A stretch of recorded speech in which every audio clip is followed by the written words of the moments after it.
तो 1932 ईस्वी में। कमायनी जयशंकर प्रसाद जी का है तो कब प्रकाशन हुआ, तो 1937 ईस्वी। कुरुक्षेत्र किसका है, दिनकर जी का है तो 1946 में प्रकाशन वर्ष हुआ। तो 1914 1932 प्रकाशन प्रारंभ हुआ था। ब्राह्मण का प्रताप नारायण मिश्र हैं, 1880 में प्रकाशन वर्ष हुआ था। और आनंद कादम्बनी प्रेमघन जी की है जो 1881 ईस्वी में प्रकाशन हुआ था। और भारतोदय सीताराम शर्मा जी का है जो 1885 ईस्वी में प्रकाशन प्रारंभ हुआ था। तो आपका ऑप्शन नंबर कौन सा सही हो जाएगा, ऑप्शन नंबर सी सही हो जाएगा, 73। हेलो दोस्तों, आपका अपना यूट्यूब चैनल शशि सर में आप सभी का स्वागत है। आज हम लोग देखेंगे बिहार शिक्षक भर्ती TRE 3.0 के लिए कुछ महत्वपूर्ण क्वेश्चन जो परीक्षाओं में पूछे गए हैं और पूछे जाएंगे। इसी तरह से क्वेश्चन पूछे गए थे और री एग्ज़ाम में भी इसी तरह क्वेश्चन पूछे जाएंगे। तो आइए देखते हैं आज का पहला क्वेश्चन। आज का पहला क्वेश्चन है, राहुल साकृत्यायन ने हिंदी का प्रथम कवि किसे माना है। आपको बताना है कि राहुल साकृत्यायन ने हिंदी का प्रथम कवि किसे माना है। तो आपके सामने ऑप्शन होगा, पहला सरहपाद, दूसरा ऑप्शन शालिभद्र सूरी और तीसरा ऑप्शन है पुष्य और चौथा ऑप्शन है स्वयंभू। तो कौन से ऑप्शन हो जाएगा, तो ऑप्शन नंबर आपका पहला सही हो जाएगा। पहला ऑप्शन आपका बिल्कुल सही हो जाएगा, सरहपाद को। आइए इसकी व्याख्या देखते हैं। तो व्याख्या में देखें तो राहुल साकृत्यायन ने हिंदी का प्रथम कवि सिद्ध साहित्य के रचयिता सरहपाद को माना है। इनका जन्मकाल 769 ईस्वी माना जाता है। सिद्धों में सबसे पुराने सरहपाद हैं और इन्हें सरोज ब्रज और राहुल भद्र के नाम से भी जाना जाता है। किस नाम से, सरोज ब्रज और राहुल भद्र के नाम से भी इन्हें जाना जाता है। तो इसका आंसर क्या हो जाएगा, तो सरहपाद हो जाएगा, पहला का ऑप्शन ए। आइए अगला क्वेश्चन देखते हैं। अगला क्वेश्चन है कि निम्नलिखित में से कौन सी बोली पश्चिमी हिंदी की नहीं है। कौन सी बोली पश्चिमी हिंदी की नहीं है, तो आपको बताना है। ऑप्शन है पहला ब्रजभाषा, दूसरा ऑप्शन है खड़ी बोली, तीसरा ऑप्शन है बुंदेली और चौथा ऑप्शन है अवधी। तो कौन सा भाषा पश्चिमी हिंदी की नहीं है, तो ऑप्शन नंबर आपका डी बिल्कुल सही हो जाएगा। कौन सा, डी, अवधी। अवधी कहाँ का है, तो ये पूर्वी बोली है, पूर्वी भाषा बोली है। आइए इसकी व्याख्या देखते हैं। व्याख्या में इसकी देखें, पश्चिमी हिंदी का विकास सौरसेनी अपभ्रंश से हुआ है। इसके अंतर्गत 5 बोलियां आती हैं। एक खड़ी बोली आता है, हरियाणवी आता है, ब्रजभाषा आता है, कन्नौजी आता है, बुंदेली आता है। ये 5 भाषाएं आती हैं पश्चिमी हिंदी में, जिसमें हरियाणवी को बांगड़ू भी बोला जाता है। क्या, बांगड़ू भी बोला जाता है या जाटू बोला जाता है ना। तो ये हो गया। आइए अब पूर्वी हिंदी की शाखाओं के बारे में देख लें। तो पूर्वी हिंदी शाखा के बारे में देखें तो इसकी 3 शाखाएं हैं, अवधी, बघेली और छत्तीसगढ़ी। तो आपका इसमें ऑप्शन कौन सा सही हो जाएगा, तो ऑप्शन नंबर डी आपका सही हो जाएगा। संविधान की 8वीं अनुसूची में कौन सी भाषाएं सम्मिलित नहीं हैं, तो आपका पहला ऑप्शन है बोडो, दूसरा ऑप्शन है भोजपुरी, तीसरा ऑप्शन मैथिली और चौथा ऑप्शन आपका डोंगरी है। तो कौन सा ऑप्शन सही हो जाएगा, तो आपका ऑप्शन नंबर बी बिल्कुल सही हो जाएगा। भोजपुरी भाषा को भारतीय संविधान की 8वीं अनुसूची में सम्मिलित नहीं किया गया है। इसकी व्याख्या देखें तो व्याख्या में देखें तो भारत की कोई राष्ट्रीय भाषा नहीं है, क्योंकि यह धर्मनिरपेक्ष है और किसी विशेष भाषा को विशेष दर्जा प्रदान नहीं करता है।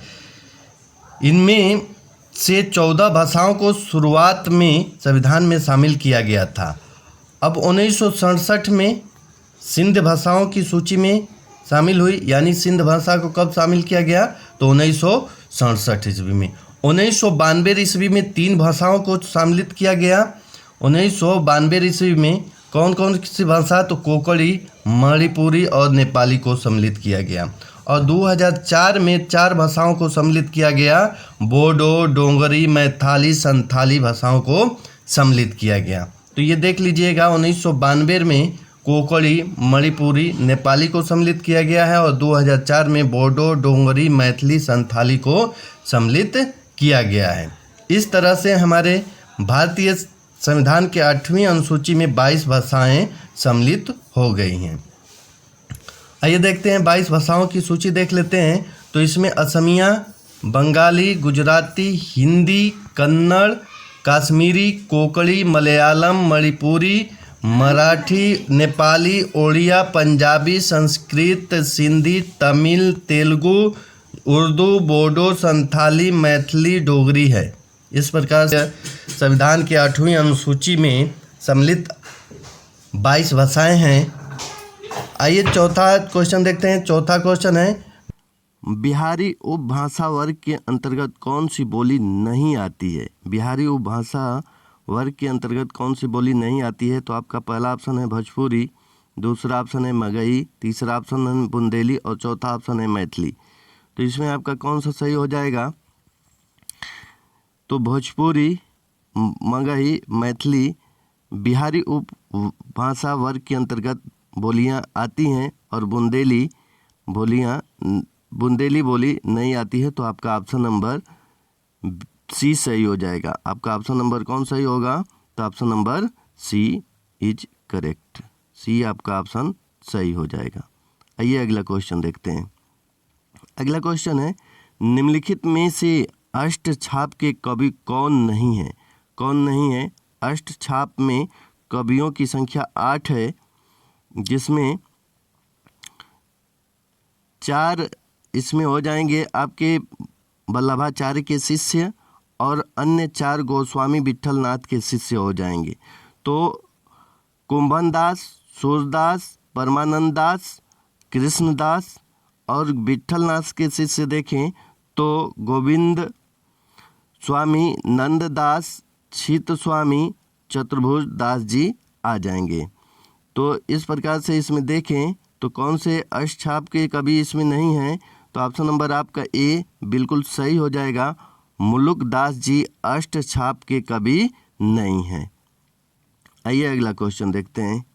अगला क्वेश्चन देखें, निम्नलिखित में से कौन सी रचना चिंतामणि की है? चिंतामणि की रचना कौन सी है? तो इसमें पहला ऑप्शन है अलंकार प्रकाशन, बी ऑप्शन है कवि कुल्प कल्प तरु और सी ऑप्शन है रसराज और डी ऑप्शन है काव्य निर्णय। तो कौन सा हो जाएगा? चिंतामणि की रचना कौन सी हो जाएगी? तो ऑप्शन नंबर आपका बी बिल्कुल सही है। ऑप्शन नंबर बी सही हो जाएगा। आइए इसकी व्याख्या देखते हैं।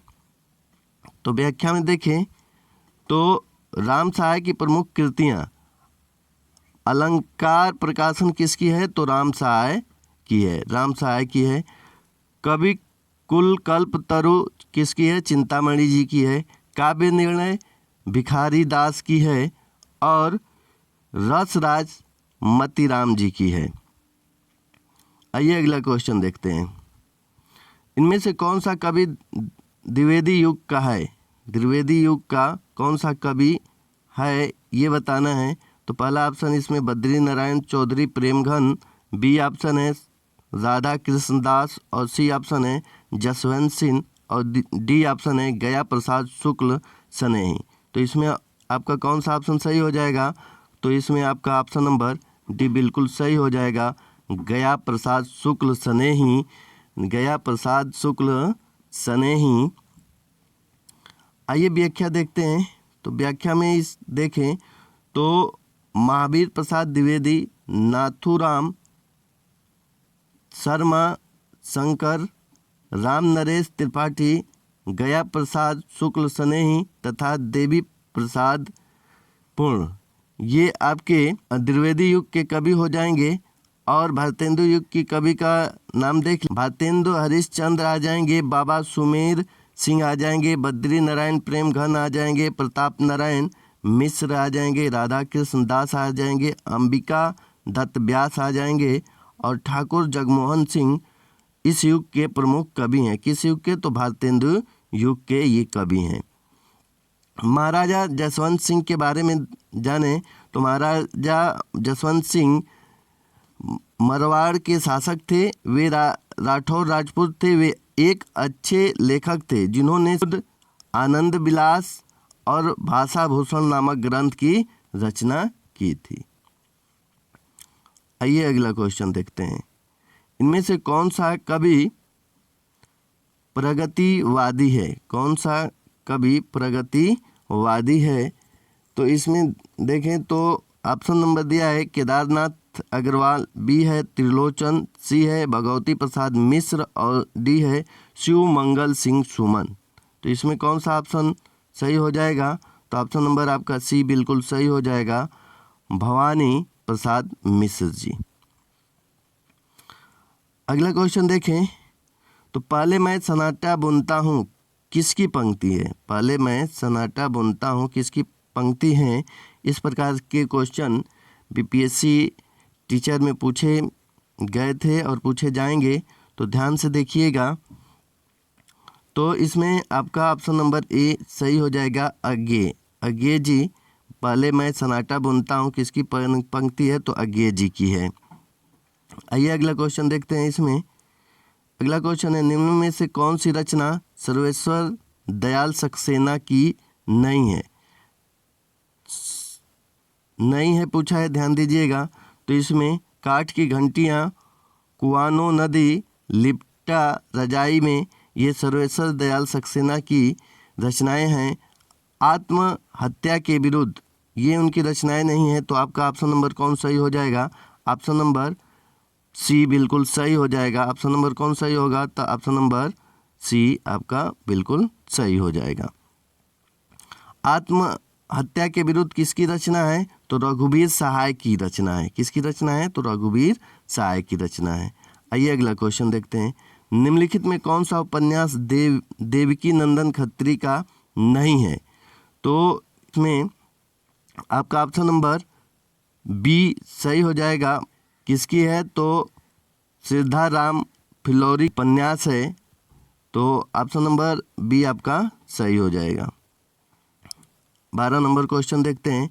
निम्नलिखित में कौन सा कहानीकारक ग्रामीण चेतना का नहीं है? तो आपका ऑप्शन नंबर सी सही हो जाएगा, निर्मल वर्मा। निर्मल वर्मा। हिंदू पत्रिका के संपादक का नाम बताइए।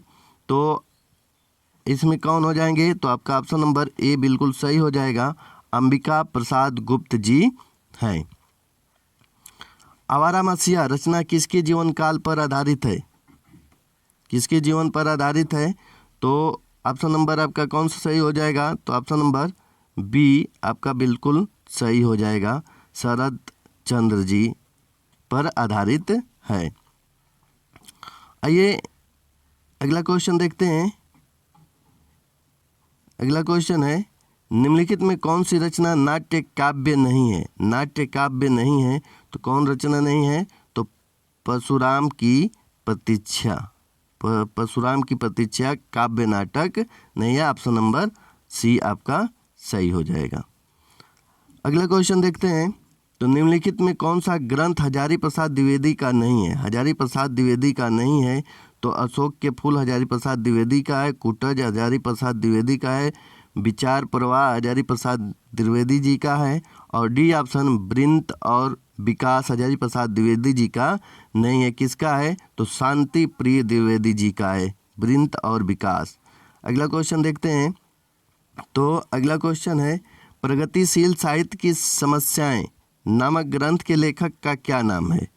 तो पहला ऑप्शन आपका नगेंद्र दिया है इसमें, और बी ऑप्शन है नंद दुलारे वाजपेयी, और सी ऑप्शन है कुबेर नाथ राय, और डी ऑप्शन है रामविलास शर्मा। तो कौन सा ऑप्शन आपका सही हो जाएगा? तो इसमें ऑप्शन नंबर आपका डी बिल्कुल सही हो जाएगा, रामविलास शर्मा। अगला क्वेश्चन देखते हैं। अगला क्वेश्चन है, रस गंगाधर किसका ग्रंथ है? किसका ग्रंथ है? तो इसमें पहला ऑप्शन है मम्मट, बी ऑप्शन है विश्वनाथ, और सी ऑप्शन है पंडित राज जगन्नाथ, और डी ऑप्शन है सेमिद्र। तो कौन सा ऑप्शन आपका सही हो जाएगा? तो आपका ऑप्शन नंबर सी बिल्कुल सही हो जाएगा, पंडित राज जगन्नाथ। अगला क्वेश्चन देखते हैं इसमें। तो इनमें से कौन सा रस सूत्र का व्याख्याता नहीं है? कौन नहीं है? तो ऑप्शन नंबर सी आपका सही हो जाएगा, वामन। वामन नहीं है। अगला क्वेश्चन देखते हैं। तो अगला क्वेश्चन है, the principle of literary criticism किसका ग्रंथ है? किसका ग्रंथ है? तो I.A. रिचर्ड्स का है। I.A. रिचर्ड जी का ये ग्रंथ है। ऑप्शन नंबर ए बिल्कुल सही हो जाएगा। अगला क्वेश्चन देखते हैं। 21 नंबर, अगला क्वेश्चन देखते हैं 21 नंबर, निम्नलिखित रचनाओं का सही अनुक्रम लिखिए। तो प्रिय प्रवास किसका है? अरियोत जी का। कब प्रकाशित हुआ? तो 1914 ईस्वी में। साकेत मैथिली शरणगुप्त का है। कब प्रकाशन हुआ? तो 1932 ईस्वी में। कामायनी जयशंकर प्रसाद जी का है। तो कब प्रकाशन हुआ? तो 1937 ईस्वी। कुरुक्षेत्र किसका है? दिनकर जी का है। तो 1946 में प्रकाशन वर्ष हुआ। तो 1914, 1932, 1937, 1946, यानी ऑप्शन नंबर आपका ए बिल्कुल सही हो जाएगा। अगला क्वेश्चन देखते हैं, प्रकाशन वर्ष की दृष्टि से हिंदी पत्रिकाओं का सही अनुक्रम लिखिए। तो इसमें कौन सा सही हो जाएगा? तो आपका ऑप्शन नंबर सी बिल्कुल सही हो जाएगा। हरिश्चंद्र संपादक कौन है? तो भारतेंदु हरिश्चंद्र जी है। भारतेंदु हरिश्चंद्र जी हैं। 1873 ईस्वी में प्रकाशन प्रारंभ हुआ था। ब्राह्मण का प्रताप नारायण मिश्र हैं। 1880 में प्रकाशन वर्ष हुआ था। और आनंद कादम्बनी प्रेमघन जी की है, जो 1881 ईस्वी में प्रकाशन हुआ था। और भारतोदय सीताराम शर्मा जी का है, जो 1885 ईस्वी में प्रकाशन प्रारंभ हुआ था। तो आपका ऑप्शन नंबर कौन सा सही हो जाएगा? ऑप्शन नंबर सी सही हो जाएगा। 73, 80, 81, 85, ऑप्शन नंबर सी आपका बिल्कुल सही हो जाएगा। आज के लिए इतना ही। यदि वीडियो पसंद आया हो तो लाइक सब्सक्राइब कर दीजिएगा। जय हिंद, जय भारत।